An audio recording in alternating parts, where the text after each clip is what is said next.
The Life of Elder Jeffrey R. Holland. Elder Holland was born December 3, 1940, in St. George, Utah, to Frank D. and Alice Bentley Holland.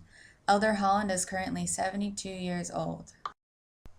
Elder Holland was raised in St. George, Utah, in a home that was literally built by his parents.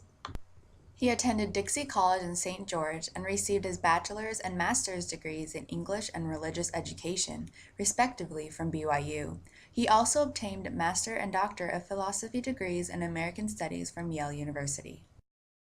He was active in professional education activity prior to his call to full-time church service.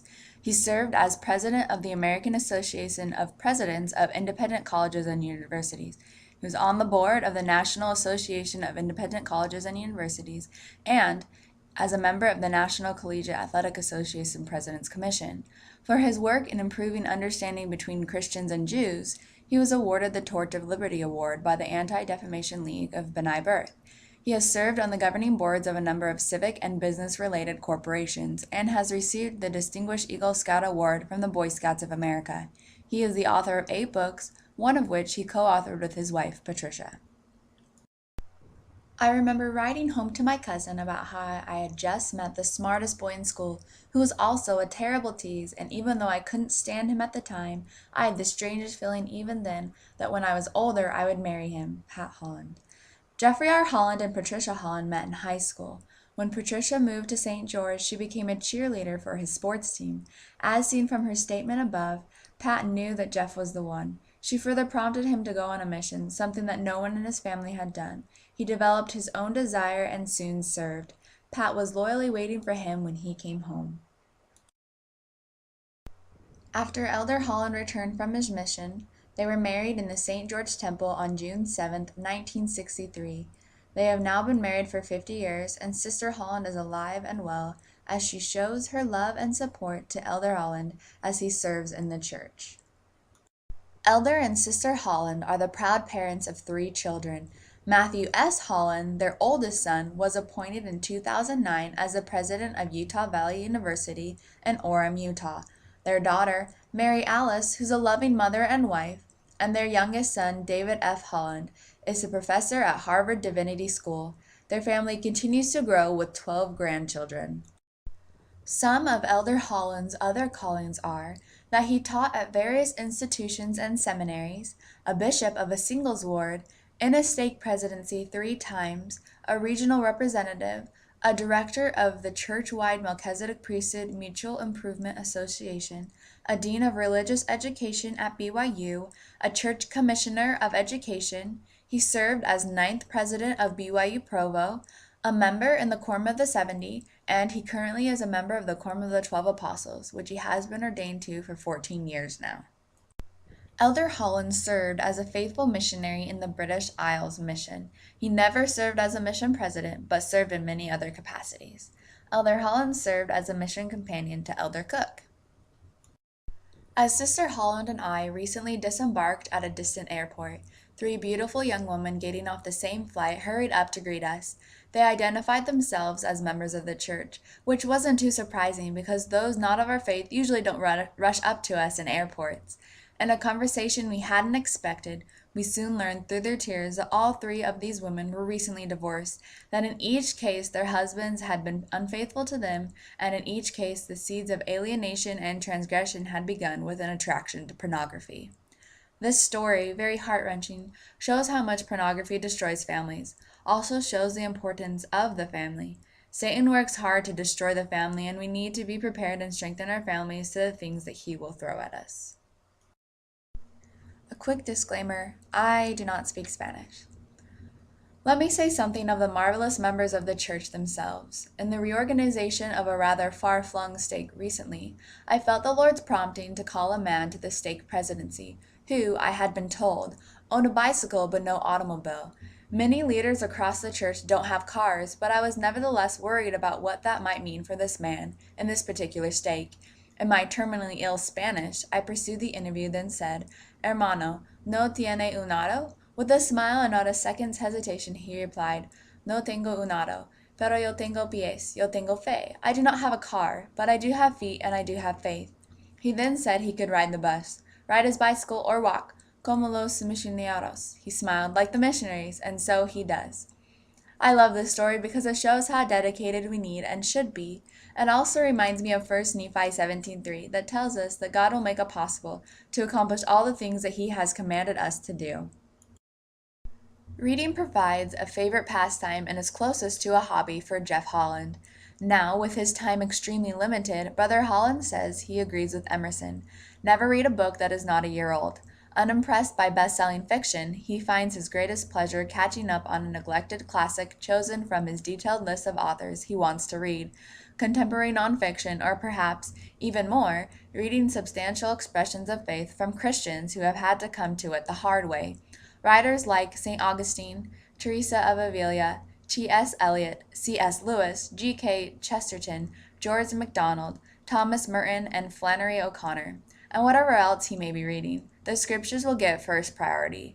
I read some scriptures every day. I can't give that guarantee to anything else, he confides. Elder Holland doesn't really have hobbies, as noted in this interview, except his family and work when he was president of BYU. Even though this interview was done before he became an apostle, I am sure he still reads quite a bit. I have not yet had the divine opportunity to meet Elder Holland, but I do love him and the messages that he gives. One of my favorite talks from him is called Lord, I Believe, from this last April conference he spoke in. This talk taught me to always believe. He teaches that when trials come my way to never stop having faith in God and Jesus Christ. There are so many pieces of evidence in the church that let us know it is the true gospel of Christ. I have learned how important it is to take advantage of those so that my faith and belief in the church can grow stronger and remain strong during difficult times. I love Elder Holland and his talks because they are so straightforward and clear. I hope that I can meet him someday. I am very thankful for the general authorities and apostles that are over our church. They are truly a blessing in my life.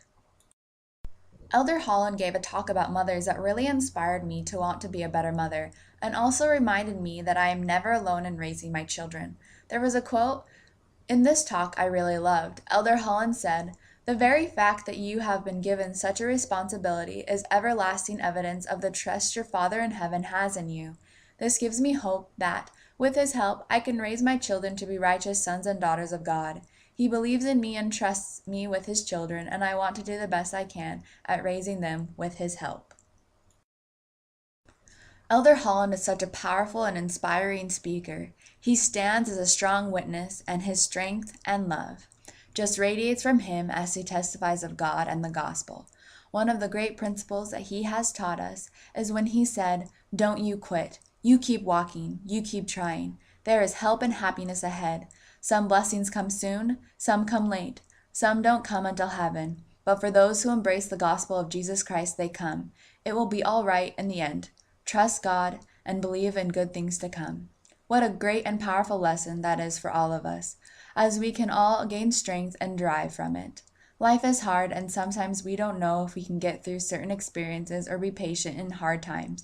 But Elder Holland testifies that if we embrace the gospel of Jesus Christ, the blessings will come whether it be here or in heaven. We just have to put our trust in the Lord, and it will always, always be right. He teaches that there is always help and happiness ahead if we continue forth in faith and embrace the gospel. Good things are always to come with the gospel of Jesus Christ in our lives. This is an important principle to remember, as we are all here in this troubled world trying to fulfill God's plan for us. We have learned that this life wasn't supposed to be easy, just that it will definitely be worth it. Elder Holland has always been one of my favorite apostles. One of my favorite talks that he gave is titled, Lord, I Believe. Sometimes, especially being at a church institution, I feel like my testimony does not stand up to everyone else's. I get uncomfortable participating in church and my religion classes because I feel like I do not know as much as everyone else and that everyone has stronger testimonies than me. Elder Holland's talk gave me the comfort that I needed. To quote him, he said, "You have more faith than you think." I love when he said this because I feel like it was said just for me. In the same talk, he said, "Hold fast to what you already know and stand strong until additional knowledge comes." This is a counsel that I needed. I am thankful for Elder Holland and for his inspired words and how he always teaches me through the Spirit. Elder Holland's talk, Lord, I Believe, is a popular favorite in my group. I also have learned a lot from it. One quote that has helped me is, "Imperfect people are all God has ever had to work with. That must be terribly frustrating to him, but he deals with it. So should we. And when you see imperfection, remember that the limitation is not in the divinity of the work." I love this quote. It is a reminder that there has only been one perfect person on this earth, and that is Christ. We cannot expect those around us to be perfect, and we definitely cannot beat ourselves up when we are not perfect either. We are on this earth to learn and to help those around us learn as well. One way that has helped me see others differently is focusing on the things that they do well, and then serving them. As we serve them, we serve our Lord. Every one of us has times when we need to know things will get better. My declaration is that is precisely what the gospel of Jesus Christ offers us, especially in times of need.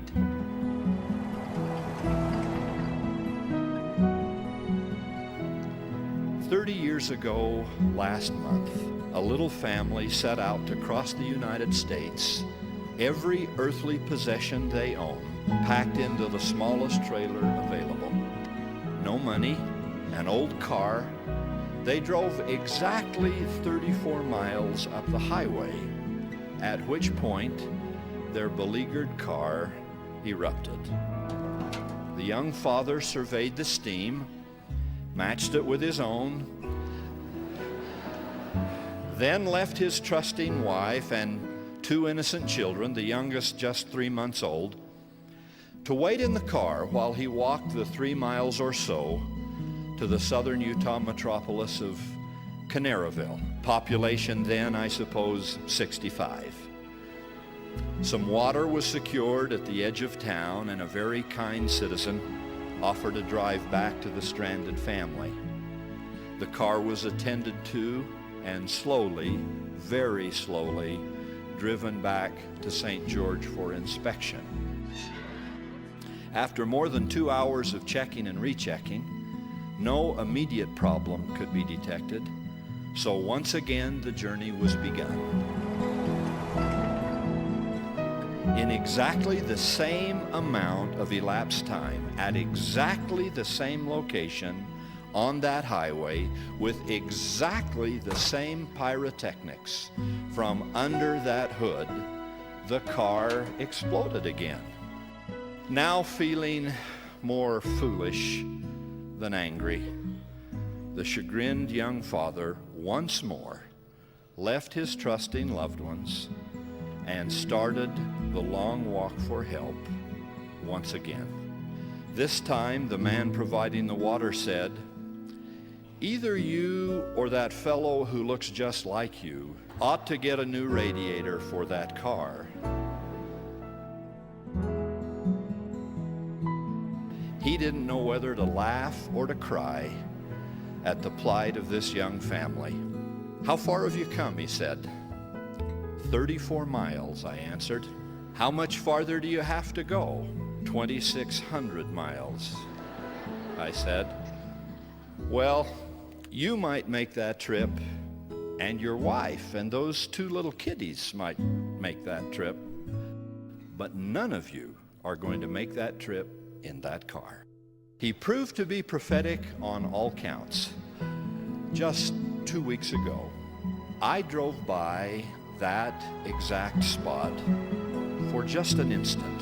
I thought perhaps I saw on that side road an old car with a devoted young wife and 2 little children. Just ahead of them, I imagined that I saw a young fellow walking toward Canaryville. The weight of a young father's fear evident in his pace.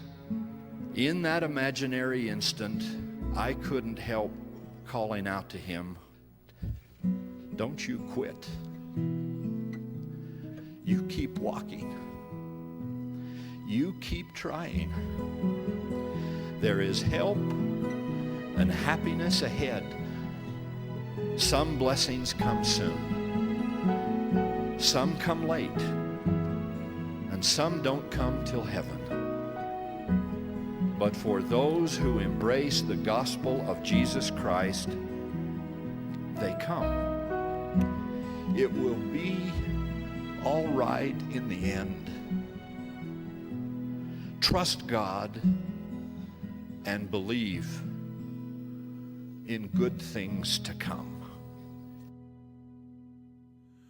Do, do, do, do, do.